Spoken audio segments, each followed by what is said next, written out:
Welcome to The World Awaits. Travel tales to inspire your wanderlust.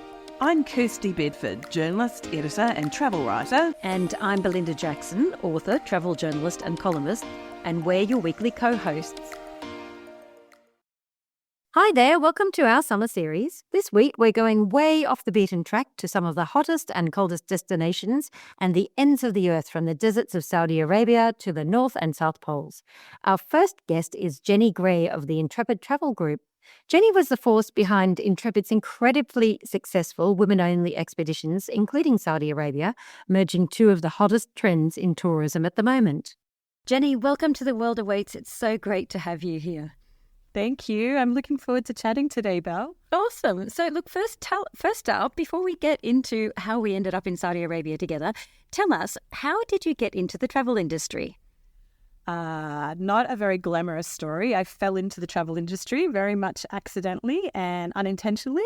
I had recently graduated with a degree in communications in Sydney, and I wanted to get into journalism actually, but I couldn't manage to get my foot in the door. And I was getting desperate. I was sick and tired of waitressing, and I was throwing my resume out to everybody and anybody who would read it. And I got an invitation to interview for a junior receptionist role for a ski wholesaler in Sydney. And at the interview, I was told that I was overqualified and definitely not a junior, but they had something else in mind for me. So I fell into travel, and specifically product management in travel, more than 20 years ago now. Oh, amazing. I had no idea. Probably get better pay than you would as a journalist now, I reckon. So as I mentioned, Saudi Arabia is the newest destination for Intrepid Travel to run tours. And as a background for our listeners, Jenny and I spent 9 days travelling from the capital, Riyadh, up to Tabuk on the Jordanian border and into my favourite oasis in the world, Al Ula, which is possibly, if you ever went there, would be your favourite oasis as well. And then we continued on to Medina, which is the second holiest city in Islam, and then down to the sea at Jeddah. It was an incredible experience, don't you think? We were on high-speed trains with pilgrims. We watched the desert come alive at sunrise. There were so many gorgeous things happening. What was your favourite experience in Saudi Arabia? That's a really tricky question, Belle. I don't think I can narrow it down to just one. And for me, it wasn't a particular site or experience, but actually the people. The people I met and their personal stories really is what I've come back talking about, and they had a real impact on me. I learned a lot, and I came back with a real renewed reminder that travel has that unequivocal power to change you and challenge you and open your mind. Probably the greatest example of that on our trip was our leader, Fatma. Do you remember? Yeah, I remember Fatma. She challenged a lot of my preconceptions as well. A young 30-year-old woman, Bedouin Saudi woman, recently divorcee, who likes climbing mountains and rock climbing, and was the first to drive in her village. And she spoke really candidly about Saudi, and to me, I was really fascinated by her story and her presence and her personality, and I just feel like women like her deserve to be able to tell those stories. And I think that's what travel is all about, and particularly travel with Intrepid. Yeah, many people, particularly Australians, have reservations about visiting Saudi Arabia.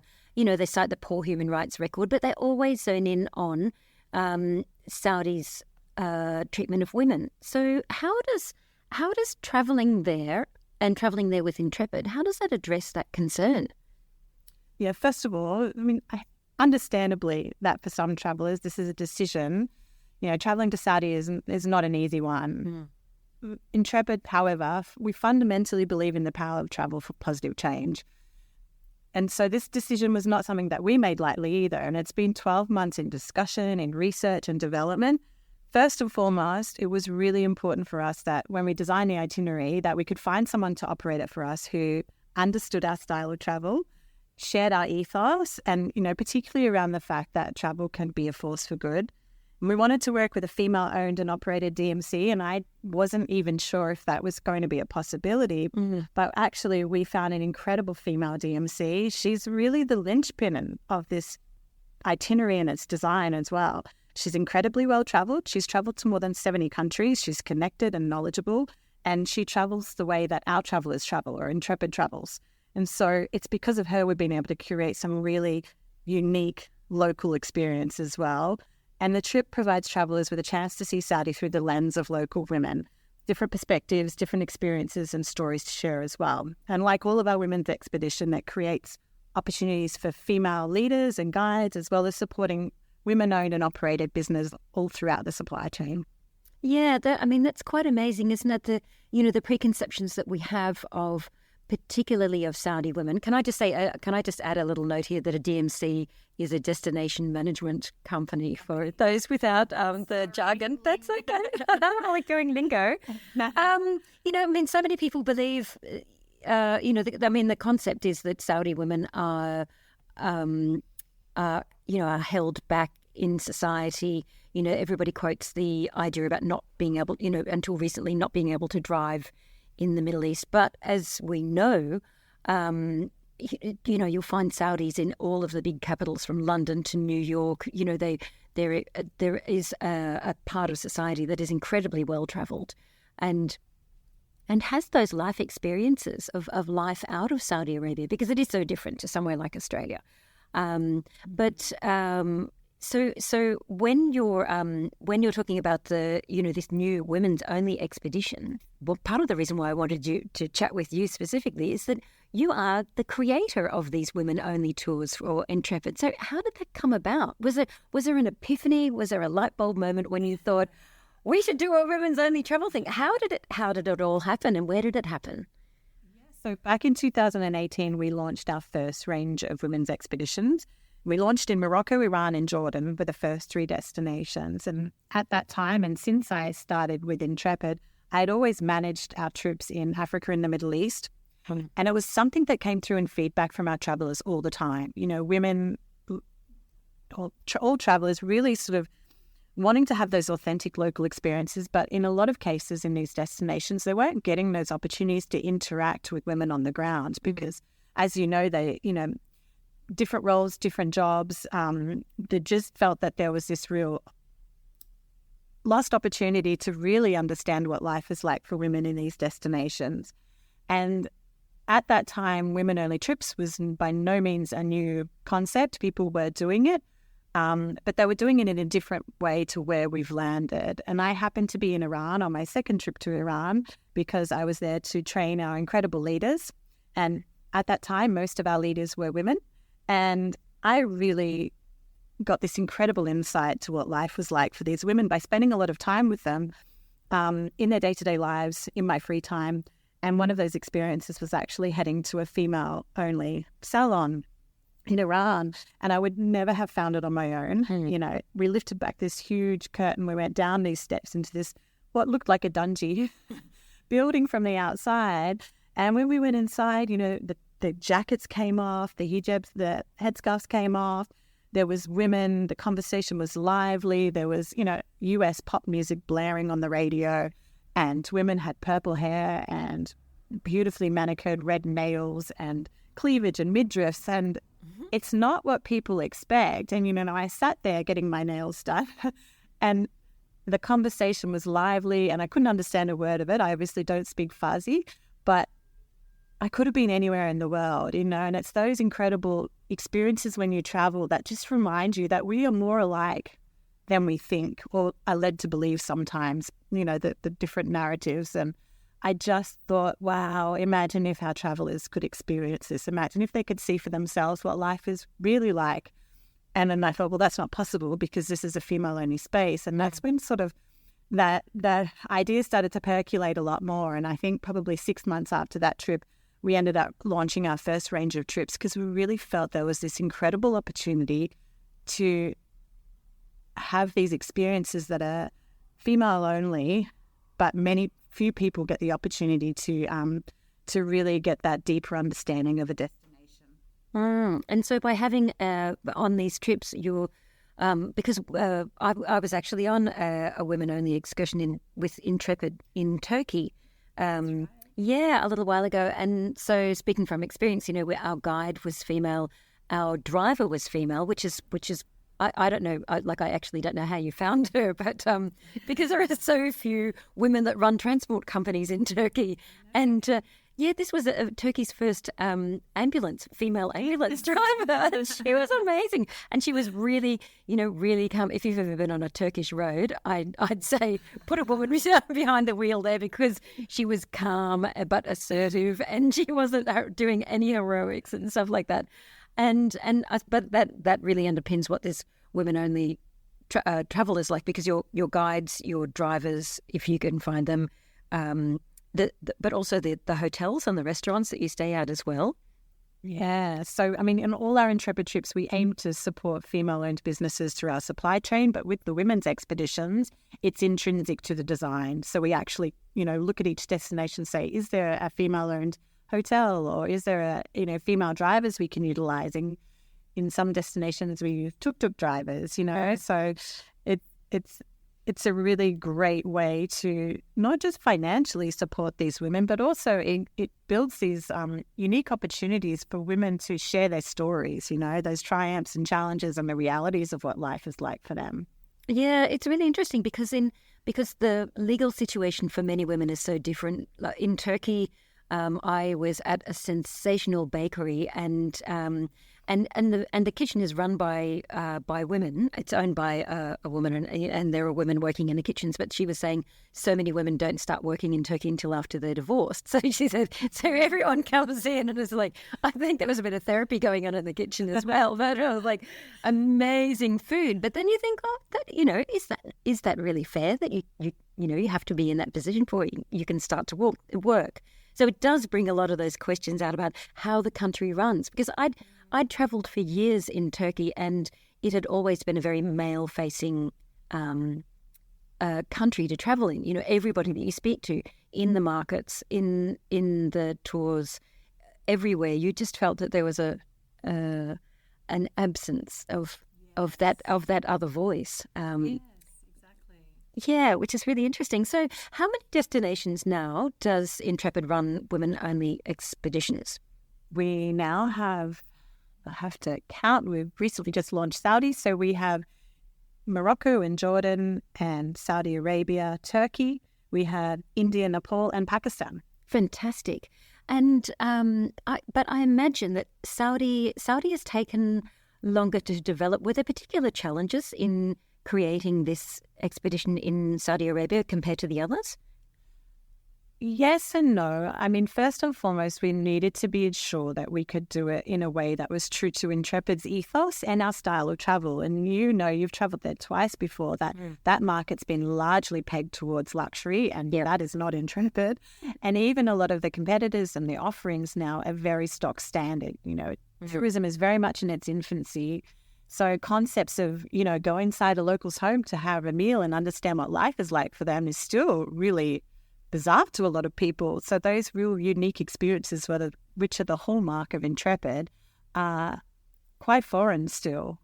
So that was one of the challenges, and working with Sarah, our local operator, really helped us too, because she's so incredibly connected. We have a cooking class with a local female chef, and it's in a farm setting, and we go inside a women-only salon in Hale. So we have these incredibly curated experiences. And so there was a lot of back and forth to really ensure that we could design something that was exactly what we wanted it to be. And then all of the classic challenges of a new destination. We have a lot of due diligence that we do, and we're working with anyone new and anywhere new. So just ensuring that we did have the right people on the ground to operate it for us, and that we've done the work as well to ensure that we can get it off the ground safely. And ticking those boxes that Intrepid's known for, like having ethical animal interactions, being aware of your carbon footprint and things like that. That's all rolled into the one trip, isn't it? Yeah, it is, and that was a challenge as well. We're trying really hard to reduce our carbon impact by not including internal flights on our destinations, on our trips on ground, unless absolutely required. And in addition to that, we've actually done a big review of trips to remove internal flights where we can replace it with a suitable land-ground transfer. So you also know how long those distances, how huge Saudi is. We wanted to be able to to create an itinerary that didn't have any flights in it as well. So that took some time to work through, make sure that we've got a good pace to the itinerary, that people have time to explore in their own time as well. Yeah, absolutely. I mean, we were on the bullet train traveling from Medina to Jeddah, which then goes to Mecca as well, and it's a pilgrim route. So yeah, people are cloaked in their white pilgrim robes, and it's a really quite an amazing experience. You know, this was an old route that people would do by foot, by camel, with donkeys, and now you do it by bullet train. And Saudi has been talking a lot about the high speed network that it is creating around the country to address that, and also not. You know, I think one of the really interesting things about it is that, you know, Saudi sells itself as a place of absolute luxury, and that's, you know, what you were referring to when so much of the tourism that they're encouraging there is go to the most glamorous Maldives-like resort, or, you know, go to a ski resort in the middle of the Middle East or something. But not all Saudis are wealthy, and not all people who live in Saudi. You know, there are a lot of people coming from Yemen working there, and all around the Levant living in Saudi. And I thought that was seeing, you know, the realistic snapshot of what a country looks like was really fascinating. Yes, I always talk about the real all ends of the spectrum, even on the trip that we did, from those, you know, big shiny cities to the stretches of road where there's nearly nothing in between and barely a toilet to stop at. And the landscapes But I agree with that. In particular, going to Medina and that pilgrimage journey, I think, is a real privilege for travellers to have access to that. Just what an incredible, special experience. Well, which you couldn't have had until Saudi started opening up just before COVID. I mean, the mosques in the cities in Medina and Mecca, which are the two most revered, most revered in Islam, are still not open to non-Muslims. But you can actually visit Medina, the city. In fact, we went up to one of the hotels right over the Prophet's Mosque, so you could actually look into it. You know, we were up sky high. Remember, we had that massive banquet looking over the mosque. But just seeing the people streaming out of the mosque on Friday after Friday prayers, and they stopped the traffic. Thousands of people pouring through the streets. I thought that incredible wealth of humanity, and people were from all over the world. You know, I remember we were meeting Americans, and then, you know, Central Africans, people from Northern Europe, from the US. And then this bunch of Australian women kind of standing there, just in this incredible wave of humanity. But going back to the idea of women's only tours, they've been very successful for Intrepid, haven't they? Why do you think they're so popular? It's interesting. I mean, obviously we know that there is, and even anecdotally, that there is a huge trend and a continually growing trend for women's only travel.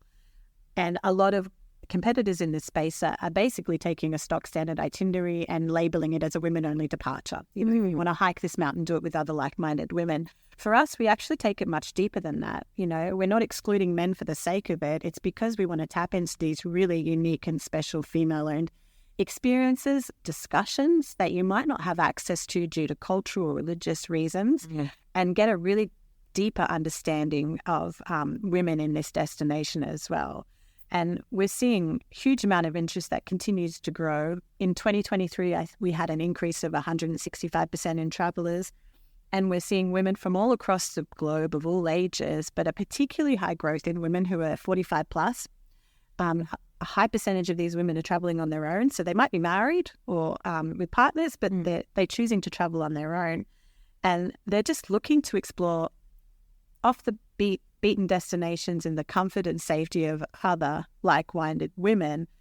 But on top of that, in the feedback, we're getting a really strong sense that those really special opportunities to connect with local women is equally important to them.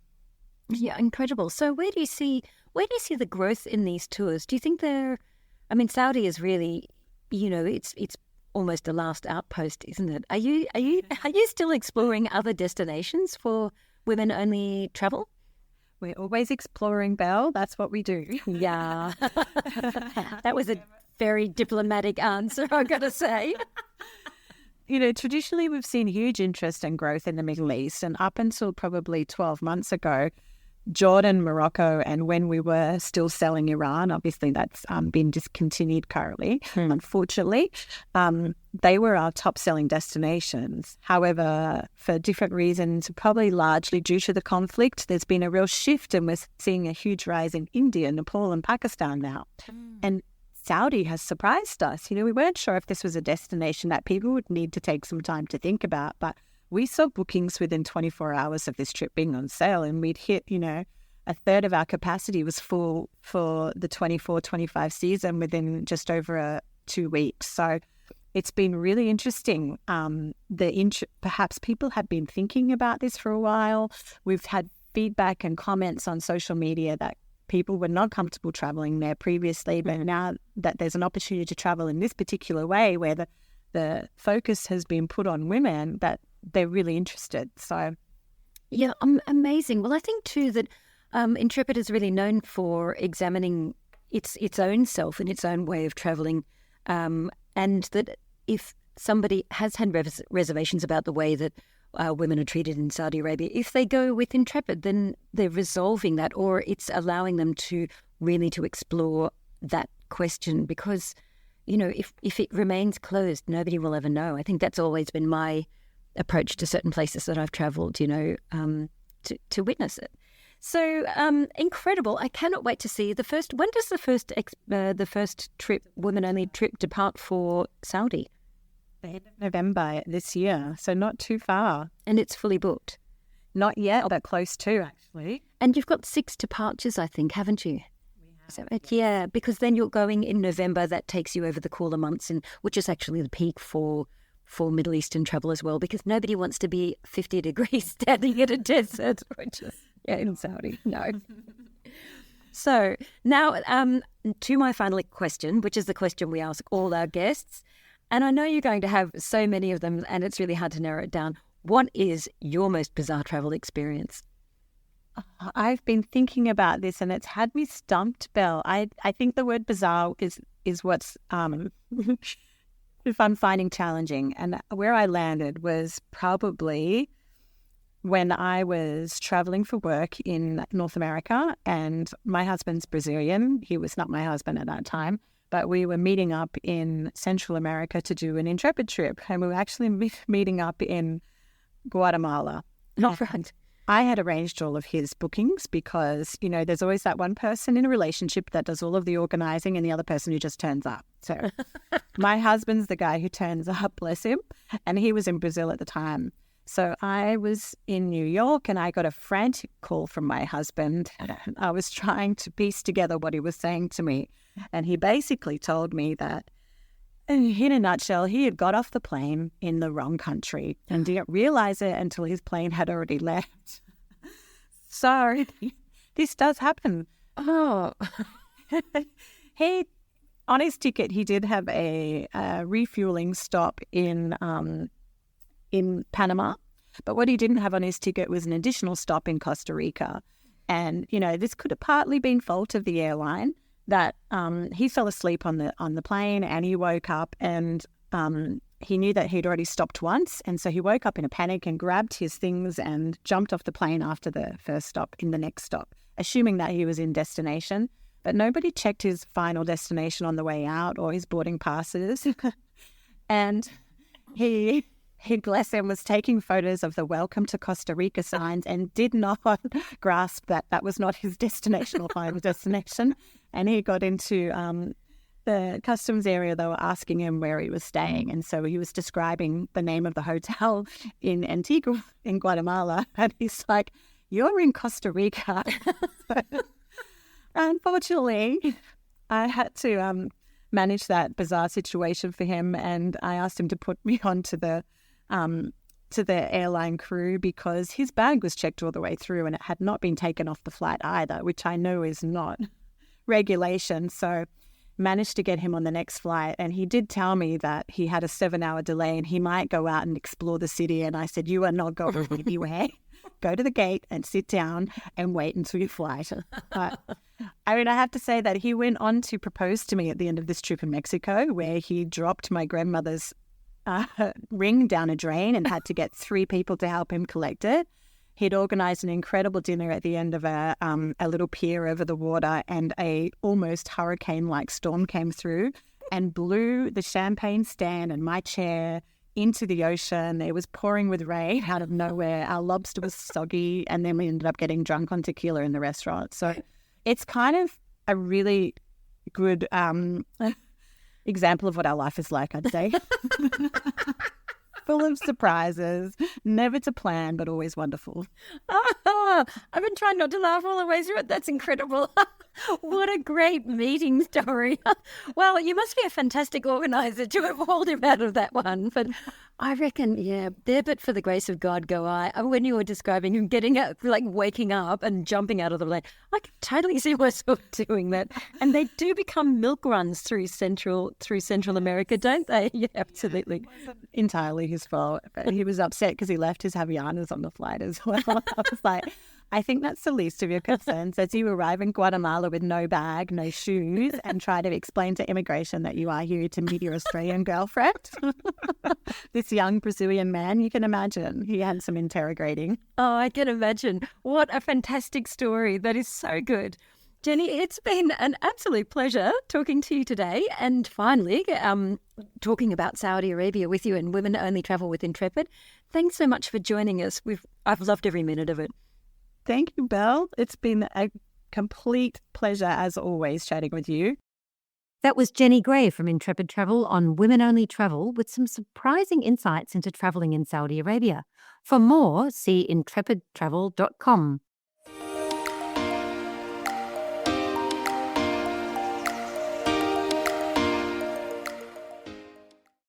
And our second interview, staying on the extreme theme, is exploring 2 polar opposites, Antarctica and the Arctic regions, on cruises with veteran journalist Andrew Conway. Welcome to the show, Andrew.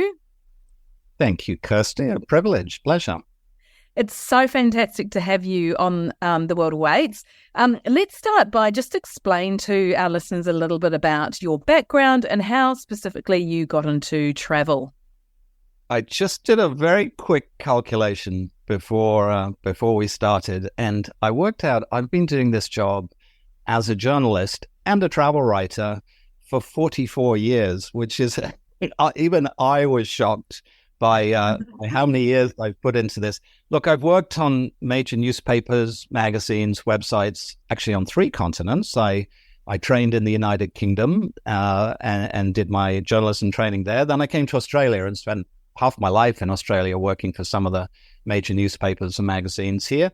And then I went to the United States and I did 12 years in the US, again, editing travel and lifestyle magazines and websites. So hence my slightly mixed accent.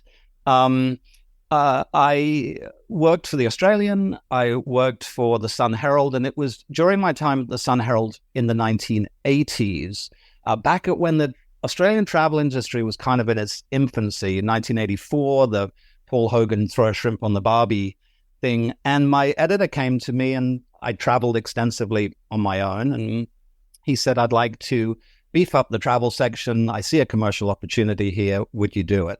And I said to him, wait, he said, have a think about it. And I said, wait, you want to pay me? I just want to get this right. You want to pay me to travel and write about it? I said, I don't need to think about it. I am saying yes right now, and it was a moment of fate that put me on a trajectory that's lasted for the rest of my life. And I would say a fortunate life, having been able to travel to many parts of the world and report back on it at a time too when travel was very much open. We didn't have global pandemics. I mean, there were obviously sporadic wars from time to time, but generally a sort of what I consider a safer time and less troubled time. So I feel very, very fortunate in that. And the 2 poles, which the Arctic and the Antarctic, which we're going to talk about today, had largely eluded me. Back in the day, going to the Arctic and to the Antarctic was a very time-consuming thing. You had to commit a substantial amount of time. It was not done in any sort of kind of real comfort. It was done on Russian icebreakers. And I just did back in the day, wasn't able to commit the time to polar exploration. And as I've got older and my life has changed and work is easing up a little bit, I now have more time to do it. And of course, expedition travel, particularly in the polar regions, has exploded. I would say it's probably one of the fastest, if not the fastest growing sector of the travel industry. I want to touch on that some more, because particularly this expedition idea of expedition cruising, and a lot of people might not understand the differences between the certain types of cruising. So can you talk a little bit about that and the expedition cruises that you went on, and what does it mean by and why what does that mean when you're on an expedition cruise ship? I'm going to start this by actually taking the word cruise and cruising out of the conversation. An expedition voyage to the Arctic or the Antarctic is not a cruise. I really have to stress this. It's not a cruise from your traditional Mediterranean passenger perspective. This is all about small ship expedition travel. You are on board a ship, so I guess per se you are cruising. You're on water for much of the time. Obviously, there are tremendous shore excursions to be had too. But the ships, so I have been very privileged to have been to both the Arctic and the Arctic within the same year, just about. So last year I traveled to the Antarctic. I did an extended trip. I thought, if I'm going to go, this is a bucket list destination. I want to do the most I can with this one trip. So I did a 23-day expedition with an Australian company, Aurora Expeditions, Australian owned and operated. It's been going for about 30 years. And it was co-founded by Greg Mortimer, one of Australia's greatest mountaineers and adventurers, and his wife, Margaret, back in 1991. So they've got tremendous experience in the field. They're one of the pioneers of expedition travel. And Greg himself has tremendous experience, particularly in the Antarctic with his travels there, but also the Arctic. So I did a 23-day trip to the Antarctic, Antarctic Peninsula, onto South Georgia, which was just in the subantarctic, which was just mind-blowingly special, and then onto the Falkland Islands, actually in the 40th anniversary of the Falklands War, which I grew up with. So there was some sort of full circle moment there. About a year later, I was very lucky to be invited back to go to the Arctic, and I felt like I knew what the Antarctic was. I'd never been, but I'd seen so many David Attenborough documentaries, and I sort of felt like I knew the Antarctic, and I knew absolutely nothing about the Arctic. And I felt like I went to the Arctic as a bit of an open book. And I have to say that the Arctic is one of the most special places I've ever been to in my life. I just can't, it's one of it actually is a place that makes me quite emotional, because on one hand, it's so beautiful in a really sort of barren, desolate, undiscovered kind of way. And yet at the same time, it's so fragile and so vulnerable. And, climate change is sort of the talk of the day, as it should be. Well, I can tell you without any hesitation that I feel like I have stood at the very front line of climate change by going to the Arctic, because we explored in the Arctic. That was a 15-day trip. And I'll explain, we went to the Norwegian Arctic. So we started out of Oslo to Longyearbyen, which was the port of entry. And then we did a 15-day circumnavigation of Spitsbergen, the largest island in Svalbard. And because we were chasing weather, and this is why expedition travel is not a cruise, you have to expect the unexpected. Our entire itinerary got changed because of the weather and sea ice, and we had to go in a reverse circumnavigation rather than a clockwise navigation, and it changed the entire nature of the expedition. But there's a caveat to the magnificence of the Arctic, because it is disappearing before our very eyes. And I know we'll get into this a little later, but literally sea ice is melting. These vast ice caps are melting. They have waterfalls pouring off them. The temperatures were the highest they've ever been while we were there. We were walking around in T-shirts and shorts. We were swimming in water there off beaches. This should not be happening in the Arctic at all. So, there's this sort of tremendous sense of education, this tremendous sense of conservation, this tremendous sense of sustainability that we need to put into Arctic and Antarctic polar travel. But then at the same time, are we sort of part of the problem of being there, because we're sailing around, albeit with, world-class environmental credentials and biofuels, and, this sort of concept of treading lightly. Aurora Expeditions and I would like to, some of its competitors are working incredibly hard to make sure that their footprint is as minimal as possible, while still trying to educate people who have the money to go there to sort of become ambassadors, much like this, so that we can talk about it and bring the tales of the Arctic and the Antarctic back to us and sort of spread the word about the great things and about some of the more fragile things, and more vulnerable things that are going on there. Yes, and I was in Norway in October, and and we were walking to a glacier, and I understand what you're talking about on a slightly different level, but because there were markers obviously of this glacier and how much it was shrinking, and while it was truly remarkable seeing it, it was quite devastating. And knowing that they were saying to us, take lots of photos, because possibly next time you're here, you will never see it again. So let's talk about that. So what do the cruise ships, what are they actually doing, and what can you do as a traveller to these? Because like you said, this is just a really bucket list, incredible destinations to visit. And like you were saying, particularly for Arctic, for you, it was, and for someone so well travelled to be saying that it was really one of the most incredible places you've ever been to. So what are some of the things, and can we really make any change?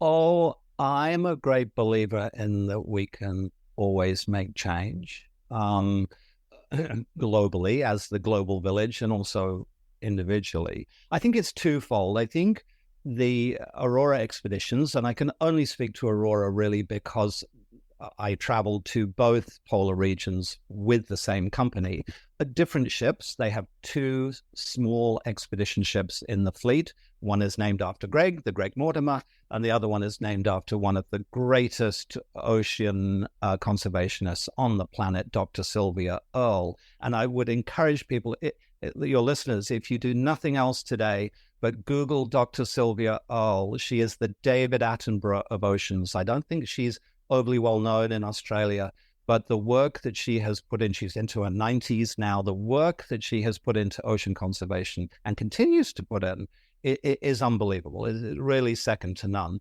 So it's interesting that Aurora has sort of gone into partnership to some degree and named one of the ships after Sylvia Earle, and she's very much sort of, a partner in the delivery of the experience from an education perspective.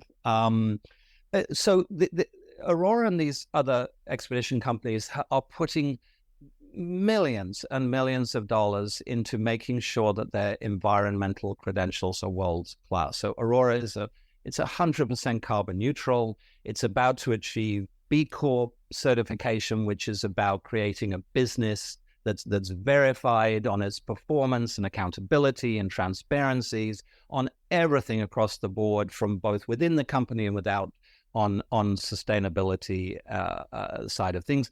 The two ships have this Ulstein X bow, which lowers fuel consumption and fewer emissions. It's got amazing sort of energy and water and waste management systems on board, world-class expedition teams to provide the education side of things. There's a comprehensive citizen science program, which we'll get to, because that's what expeditioners, and I don't want to call them passengers, they're not passengers, they are expeditioners that go on these voyages, and they work with these women in conservation. So there's a tremendous amount of work going on in the background with Aurora and with all of these small expedition ships that travel to these areas. But something like citizen science. So now citizen science, and I hate to say it, but the very word science, I have failed every science exam and test in my life. I do not have a science bone in my body or in my brain. This is very different. This is living, what I term living science. This is about getting involved personally on board the ships and working with the naturalists and the expedition team on board, who are experts in their different chosen fields, and taking part in occasional, they're scheduled fairly sort of regularly through the voyage, where you go out on deck, or you go in a Zodiac, or you walk on shore, and you take part in collecting and gathering data effectively from the water, from the air, from the land, taking it back to the ship, analyzing the information in a very simple sort of basic way, and then with the help of the experts on board, sharing this data from the natural world with professional scientists around the world. So the citizen science program on Aurora covers 8 specific topics, and I'll guide them through you very, very quickly. That expeditioners can join in, and it's incredibly enjoyable, and you learn so much, and then you bring the information back, and then it gets stored, and it gets analyzed, and it gets shared around the world, and it's sort of creating this global database, I guess, that is ongoing. It's a living thing, and even though you play a very small part in it, there's definitely a sense of, I'm actually doing something good here. And that can sound very esoteric, but just that sense of, I'm here, I'm privileged to experience what I'm seeing, but I'm also trying to sort of tread lightly and give back and sort of pay it forward, if you like. And these science programs, so we're talking about whales. Every whale can be identified. So we spend time identifying whales, taking photographs, and we were seeing a vast number of whales not so much in the Antarctic, but definitely in the Antarctic. We did microplastic surveys, a major problem.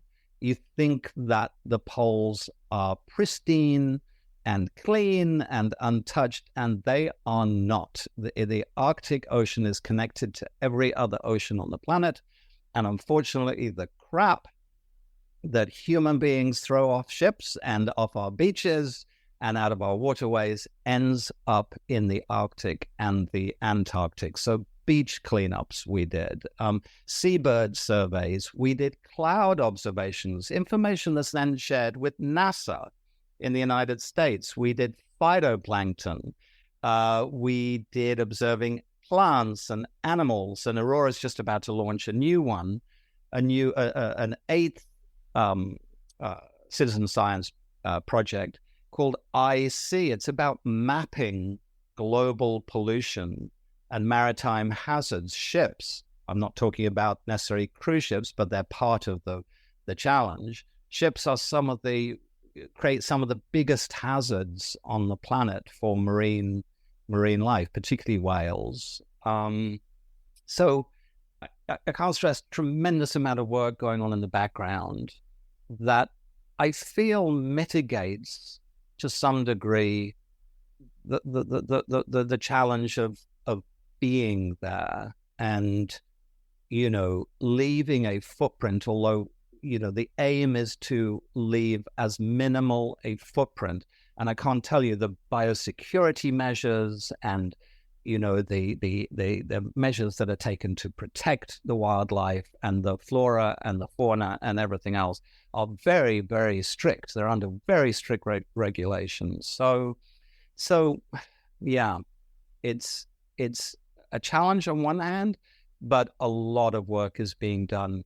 And without education, we can't save something if you don't know what it is. And again, I guess it's quite a lofty kind of ambition, but if you don't know something or haven't experienced something, it becomes much harder to try to protect it or preserve it or save it. So I think this concept of somehow carefully taking people to these really fragile places, vulnerable places that are really the last sort of frontiers, if you like, on the planet, does come with a major effort to try to protect and preserve it for future generations. I think that's a really good point, because absolutely, of course, if you're not living any situation, it's very hard to be an advocate for it, and that really does explain sort of where the balance can come in of and why it is important for people to go, but do it in the right way. What were some of the most remarkable experiences that you had, just outside of citizen science, but just in those? I mean, seeing penguins, seeing the whales. What were some of the most remarkable things that will stay with you from those trips? Let's talk Antarctic, which, as I say, I think people have a fairly good understanding that there is the peninsula, which is a very tiny part of the Antarctic continent, obviously. The monumental element of it, I had misunderstood just how big, in every sense of the word, and Antarctica is, both on a geological scale. We're talking in vast mountains ranges and icebergs, the size I can't of container ships, bigger, 3 times the size of container ships, and ice caps, and then the sheer scale of the wildlife, where you'd sort of get in the zodiac every day, twice a day, and be taken off the ship and be deposited on a beach, and you'd sort of say to the one of the expedition team, well, where are we going? And they'd say, well, just sort of go. I mean, obviously they escorted us for safety reasons, but then suddenly you're on a beach and you are literally surrounded by hundreds, thousands, tens of thousands of emperor and king penguins, and a whole variety of other penguins that there's a whole family of penguins there. Fur seals, elephant seals, the bird life. These are very dynamic environments. They're very harsh environments. You think that nothing could kind of exist there, and they're very harsh to human, to people, but to wildlife that have adapted to living there. Going on to South Georgia, this sort of Garden of Eden where we sailed up towards it, and the water suddenly became alive with penguins like porpoising out of the waters, and the sky is just filling with bird life. And I think I saw a documentary with David Attenborough, saying that South Georgia is really, in his mind, the most special place on the planet, and not to go to Antarctica and not to do South Georgia, I think you would people would be doing themselves a disservice, although there's long distances between them. And then, Kirsty, the Arctic. I mentioned earlier that we had to change the whole route of our expedition because of sea ice that was too heavy to the north of us. So we went anti-clockwise around Spitsbergen. That took us on a whole different trajectory. We had 10 polar bear sightings, 2 of which included cubs and kills. We saw Arctic foxes and cubs. We saw walruses in the water, hauled out on beaches. We saw whales. We saw beluga, fin, minke. And one about midnight, and because we're in the land of the midnight sun, where it's 24 hours of daylight, a blue whale came and swam around the ship for about half an hour, as if nothing had ever happened. We weren't there. It was actually quite inquisitive. It was definitely checking us out. A blue whale is the largest creature, the largest animal that has ever existed on the planet.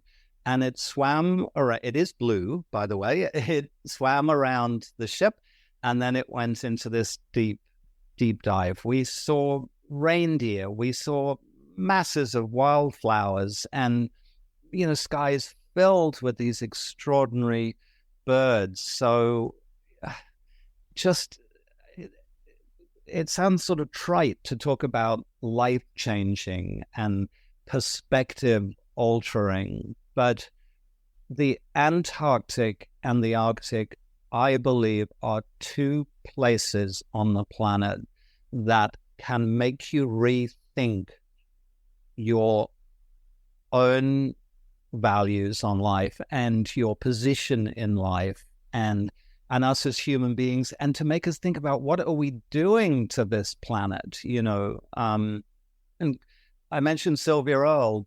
Google Dr. Sylvia Earle. She's but she's the David Attenborough of oceans, and to hear her or read her comments about our dependence as the human race on the ocean, and we call it planet Earth, but 70% of the planet is water and surrounded by water. It should be called planet ocean. And if we don't start really to focus on what's happening in our oceans around us, particularly in the polar regions, I don't know. I think things are not going to be particularly good for future generations. I don't want to sound sort of dour about it, but certainly I think the Antarctic is in better shape than the Arctic. The Arctic, we felt, and the expedition team was talking about how it's changed. They see it year on year on year, and they've said that the Arctic is changing rapidly and not for the better. So, great food for thought. These expedition voyages to the polar regions are 3 things. They're about education, they are about conservation, and they're about sustainability. And they're 3 big subjects. But when you're working and living every day with these incredible scientific experts and with the expedition team who are crack people in their chosen fields, it is enlightening. With human, very, very human perspectives. So this is not a cruise. This is about discovering the sort of central tenets of what this planet is all about and our place in it. I can't stress that too highly. Absolutely. Gosh, that was really insightful and really great to hear from someone who's been to both in such a close proximity time and also recently. So thank you so much for that. We'll have a slight change of pace now because we end all of our interviews on this question. What's the most bizarre thing that's ever happened to you on your travels? You're going to hate me because I'm going to stay in Antarctica. I thought you might. Can't get it out of my head. I went polar snorkeling. There is such a thing. It exists. You join a program And every day you can go out, you don a kind of spaceship sort of dry suit, not a wetsuit, it's a dry suit. So you're dry inside, completely insulated, and you go polar snorkeling with your guide in a group. And we snorkeled around icebergs, and we snorkeled in bays that had elephant seals and leopard seals, and we snorkeled in bays in Cooper Bay, which is on South Georgia. The Zodiac took us into a rock pool that was filled with baby fur seals, and we polar snorkeled with baby fur seals crawling, all the most inquisitive animals, and they were crawling all over us. And that, I felt, was one of the most wonderful moments of my life. Definitely.